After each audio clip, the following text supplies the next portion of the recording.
आज आपण कुरमुऱ्याचा चिवडा बघणार आहोत। बाहेर मस्त पाऊस पडतोय। चहाबरोबर कुरमुऱ्याचा चिवडा छान लागतो। लहानापासून मोठ्यांपर्यंत सर्वांचा आवडता कुरमुऱ्याचा चिवडा करायलाही सोपा आहे, मस्त आणि टेस्टी होतो। तर आता आपण सुरुवात करूया। माझ्या चॅनलवर नवीन असाल तर सबस्क्राइब करा, आवडला तर लाईक करा। नमस्कार, मी रंजना। माझ्या अन्नपूर्णा किचनमध्ये तुमचे मनापासून स्वागत आहे। आज आपण कुरमुऱ्याचा चिवडा बघणार आहोत। काही जण याला कुरमुरे म्हणतात तर काही जण याला मुरमुरे म्हणतात। हा कुरमुऱ्याचा चिवडा मधल्या वेळेत खाण्यासाठी होतो, मुलांच्या डब्यावर द्यायला होतो। लहानापासून ते मोठ्यापर्यंत सर्वांना आवडणारा असा हा कुरमुऱ्याचा चिवडा आपण करणार आहोत। तर आता आपण सुरुवात करूया। तर इथे मी 250 ग्रॅम कुरमुरे घेतले। तर आता आपण हे चाळून घेऊया, कारण याच्यामध्ये काही कचरा वगैरे असेल, काही पूड असेल, पावडर असेल तर ते निघून जाते। इथे चाळणीने कुरमुरे चाळून घ्यायचे। कुरमुऱ्यामधले काय पावडर असेल तर कचरा असेल तर तो निघून जातो। थोडा थोडा करत असं हे सगळं चाळून घ्यायचं। कुरमुरे असे चाळणीने चाळून निघून जाते। हे बघा, असं अशी पावडर निघते। ही पावडर काढून टाकायची। आता आपण हे सगळं असं चाळून घेऊया। इथे मी कढई गरम करायला ठेवले। थोडे थोडे करत आपण कुरमुरे भाजून घेऊया। 1-2 मिनिटच असं भाजून घ्यायचं। हे कुरमुरे आपले अजून जास्त कुरकुरीत आणि क्रिस्पी तयार होतील आणि जास्त दिवस कुरकुरीत राहतील।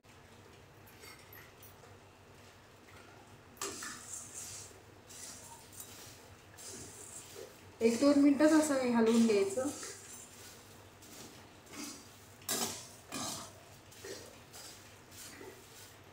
कुरमुरे भाजले की बघा अजून चांगले कुरकुरीत होतात, हे क्रिस्पी होतात।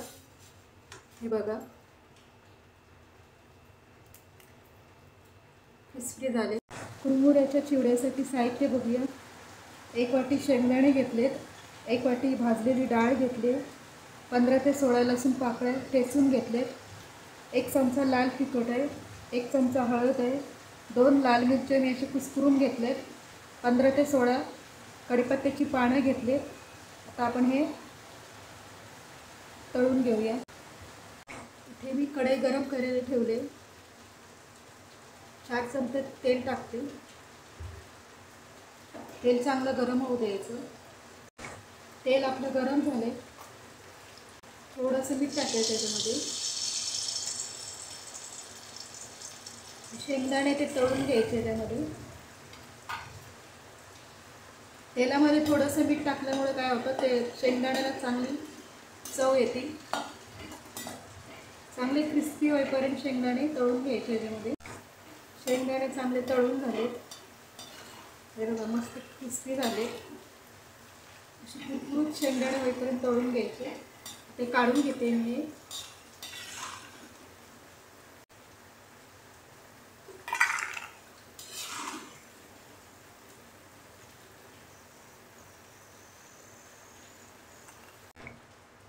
भाजलेली डाळ भाजून घ्यायची, त्यामध्ये तळून घ्यायची। ठेवायचं।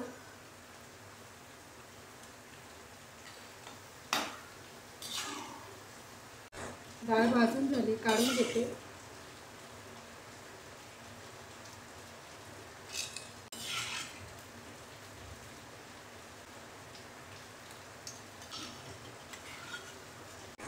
कढीपत्त्याची पानं टाकते, लसूण ठेचून घेतलेलं लसूण टाकते, लाल मिरच्या कुस्करून घेतलेलं ते टाकते। हे चांगलं कुरकुरीत भाजून घ्यायचं।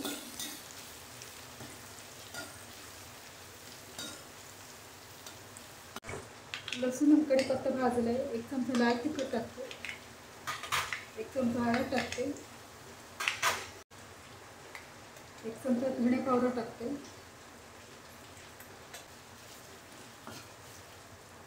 गॅस आता आपण बंद करूया। ही सर्व फोडणी आता कुरमुऱ्यामध्ये टाकून द्यायची। कुरमुऱ्यामध्ये तळलेले शेंगदाणे टाकूया. डाळ टाकून घेऊया. फोडणीचं तेल टाकून घेऊया.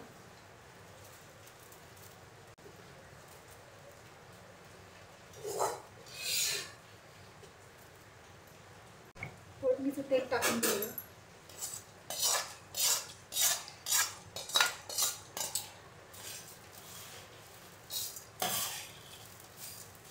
तुमच्याकडे मोठी कढई असेल तर कढईमध्ये सगळं टाकून घ्यायचं आहे. तर माझ्याकडे लहान कढई आहे, कढईमध्ये सगळं बसणार नाही म्हणून परातीमध्ये टाकून घेते. चवीपुरतं मीठ टाकते.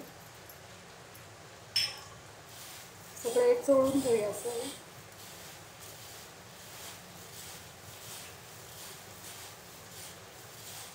असा चिवडा आपल्याला खायला छान लागतो. गरमागरम चहा बरोबर चिवडा मस्त लागतो. करायला सोपं आहे. फार नाही वेळ लागत. आपला हा चिवडा तयार झाला आहे. कुरमुऱ्याचा चिवडा घरातल्या साहित्यामध्ये कुरमुऱ्याचा चिवडा तयार झाला. तुम्ही पण करून बघा. हा तयार झालेला चिवडा डब्यामध्ये भरून ठेवायचा किंवा पिशवीमध्ये भरून ठेवायचा. गार झाला की 1 महिनाभर तरी चांगला राहतो हा.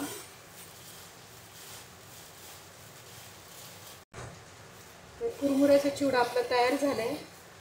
माझा हा व्हिडिओ तुम्हाला आवडला तर लाईक करा. नवीन असाल तर सबस्क्राईब करा. तर भेटूया आपण पुन्हा अशाच एका नवीन व्हिडिओमध्ये. धन्यवाद.